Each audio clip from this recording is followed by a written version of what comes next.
Hey guys, my name is Danish. I'm a first year medical student studying at the University of Aberdeen. Today I'm going to take you through 5 top tips for studying during a pandemic. Basically, because of COVID-19, most, if not all, of university is going to be delivered online this year. And on the face of it, that might seem like a good thing because you don't have to commute and you don't have to go to university.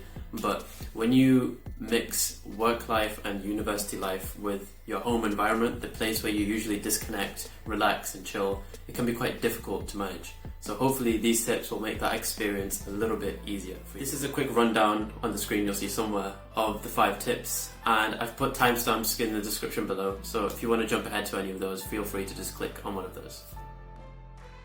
Having a study space in your home.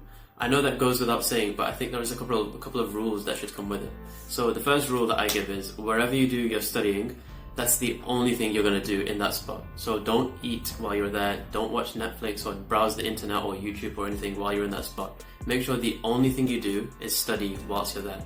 The reason I say that is, if you start only studying in that spot, every time you sit down, your brain will start to associate working and studying with that place.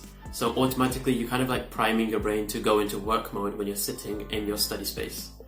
The second thing is, having a study space kind of makes it feel like you're going elsewhere for work. So if you were to study in your bed, it would be difficult to dissociate from sleeping and relaxing and trying to go into work and study mode. It's a good idea for you to separate your personal and your work side of life by having a separate spot in your house and call that your study space.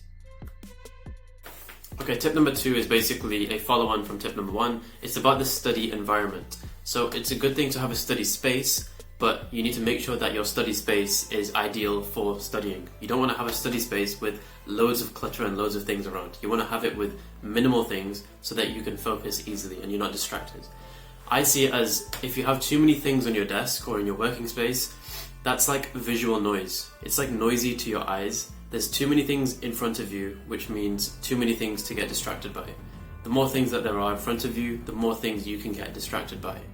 What you need to do is clear your desk of anything that isn't of important use. So if you're not using your pencil case, if you have like a plant like me, move it to the side.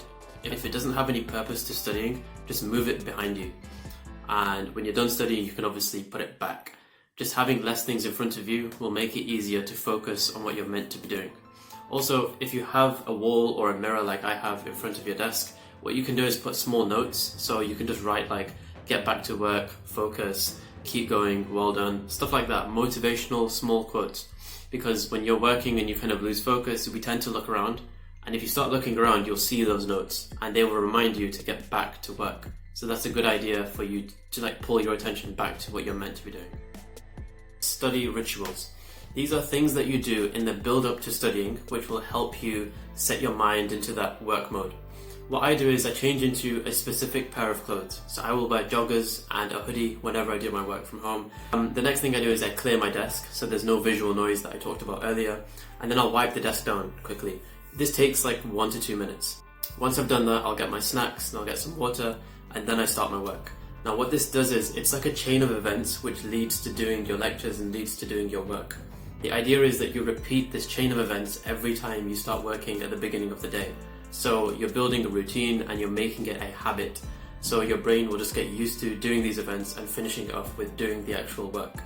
So over time it becomes easier for you and you don't really need to like feel motivated.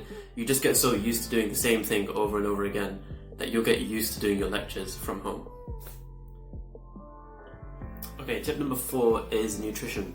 Now, I don't think I need to explain water, like drink water. I'm not going to explain why, you know that you need to drink water, but on top of that, there's other things you should do as well. One is have a big meal, or not a big meal, but just make sure you've had a meal before you start studying.